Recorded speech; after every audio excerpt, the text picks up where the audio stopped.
26 قرآن حکیم کے اسلوب کے اوپر ایک کافروں نے اعتراض کیا تھا، اور کچھ نہیں، یعنی وہ قرآن کے مثل کوئی صورت تو نہیں بنا کے لا سکے، لیکن ایک اعتراض انہوں نے کیا تھا کہ اگر یہ اللہ کی کتاب ہے تو اللہ تو اتنا پڑھا لکھا ہے، اتنا ایجوکیٹڈ ہے، اتنی اونچی ہستی ہے، لیکن قرآن میں مثالیں وہ بیان کرتا ہے، کبھی مکھی کی، کبھی جو ہے وہ مکڑی کی۔ سورۃ العنکبوت میں کافروں کے ایمان کو مکڑی سے تشبیہ دی، سورہ الحج کے اندر کہا کہ یہ جن کو اللہ کے سوا پکار رہے ہیں یہ ایک مکھی پیدا نہیں کر سکتے، اور مکھی سے کوئی چیز چھین کے لے جائے یہ واپس نہیں لا سکتے۔ تو اتنی بڑی کتاب میں اتنی حقیر چیزوں کی مثالیں کیوں ہیں؟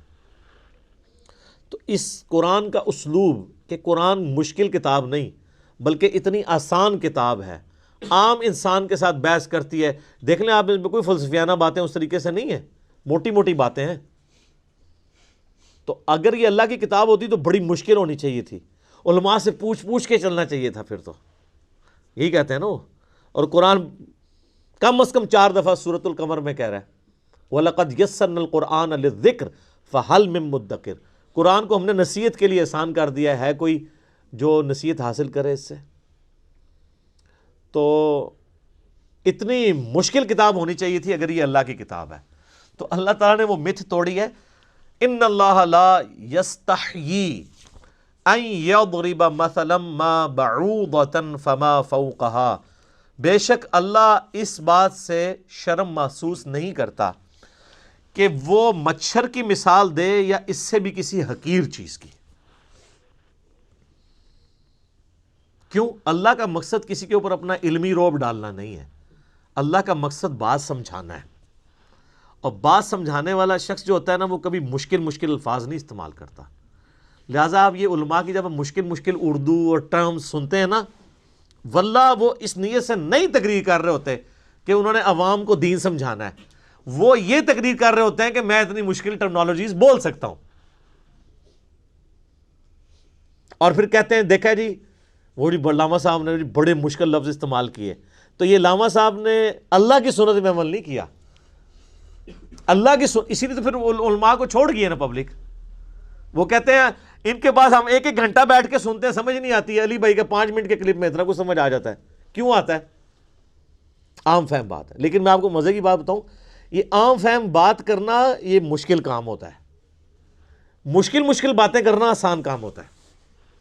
اس لیے آپ دیکھتے ہیں کتنے لائق لوگ ہوتے ہیں، لیکن جب ان کو آپ ٹیچر بناتے ہیں انتہائی نالائق ٹیچر ثابت ہوتے ہیں، کیونکہ ٹیچنگ جو ہے ایک فن ہے، اس کے لیے صرف لائق ہونا کوئی کمال نہیں ہے، اس میں کمیونیکیشن آپ کو سکل چاہیے ہوتی ہے، آپ لوگوں کی سطح پہ اتر کے بات کر سکتے ہو۔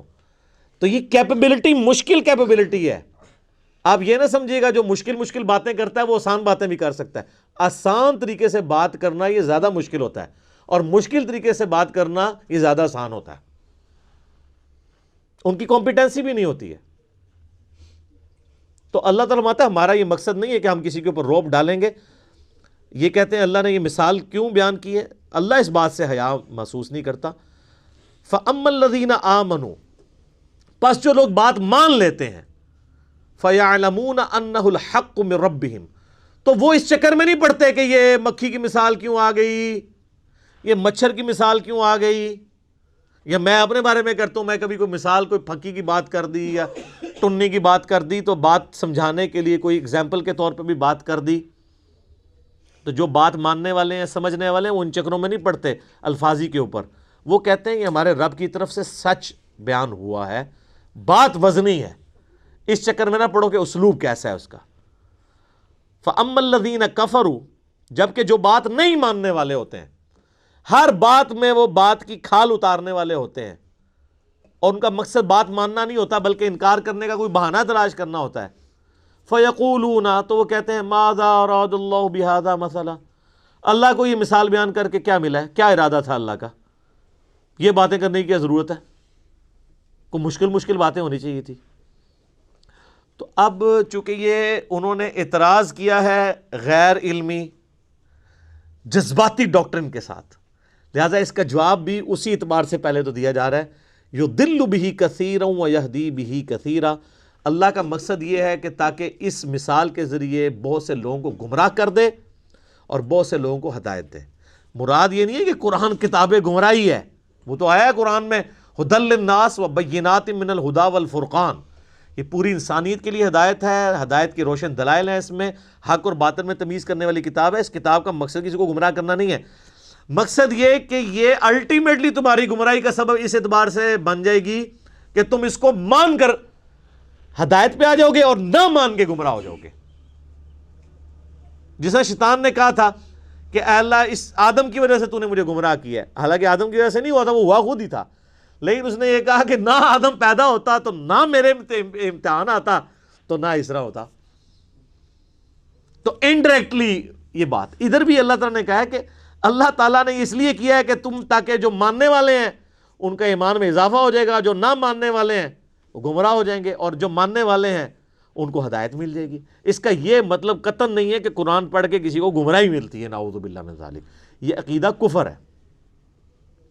میرا یوٹیوب پہ ایک کلپ بھی ہے، انڈیا پاکستان اور بنگلہ دیش کے لوگوں کے دو کفریہ علماء کے دو کفریہ عقیدے۔ ایک کفریہ عقیدہ یہی ہے اس میں سے کہ جی قرآن جو ہے یہ گمراہ کر دیتا ہے، یہ اکثر آپ سنتے ہیں نا، قرآن گمراہ کر دیتا ہے ڈائریکٹ پڑھنے سے انسان۔ اچھا انڈائریکٹ پڑھنے سے بھی گمراہی ہوتا ہے، انڈائریکٹ کدھر پڑھنے دیتے ہیں، وہ کہتے ہیں پڑھنا ہی نہیں ہے، ڈائریکٹ انڈائریکٹ ہے، وہ انگریزی والے رہ گئے ہیں، انڈائریکٹ نہ انہوں نے خود پڑھا ہوا ہوتا ہے اور نہ کسی کو پڑھنے دیتے ہیں۔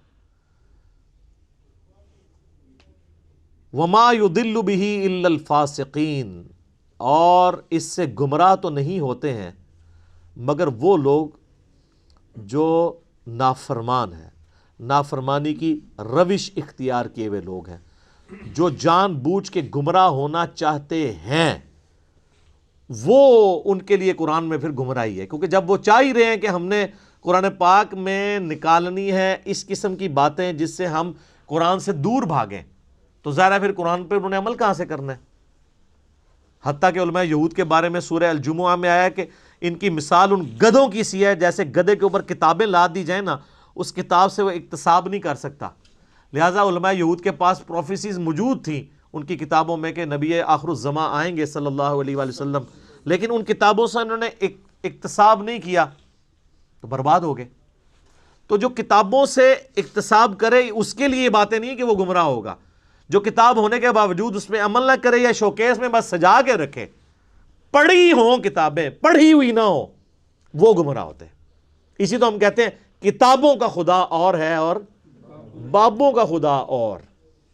جو کتابوں کے خدا کو نہیں مانتا نا، اسے کبھی بھی خدا کا تعارف نہیں ہوتا، کیونکہ نبی علیہ السلام نے ہمیں بابیں نہیں دی ہیں، کتابیں دی ہیں۔ آج کی ڈیٹ میں قرآن اور سنت کتابی شکل میں ہی ہمارے پاس موجود ہے نا۔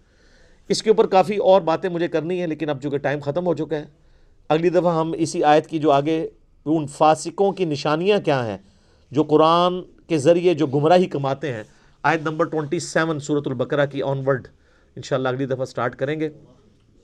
صلاۃ بر محمد وآل محمد، اللہم صلی علی محمد وعلی آل محمد کما صلیت علی ابراہیم وعلی آل ابراہیم انک حمید مجید، اللہم بارک علی محمد وعلی آل محمد کما بارکت علی ابراہیم وعلی آل ابراہیم انک حمید مجید۔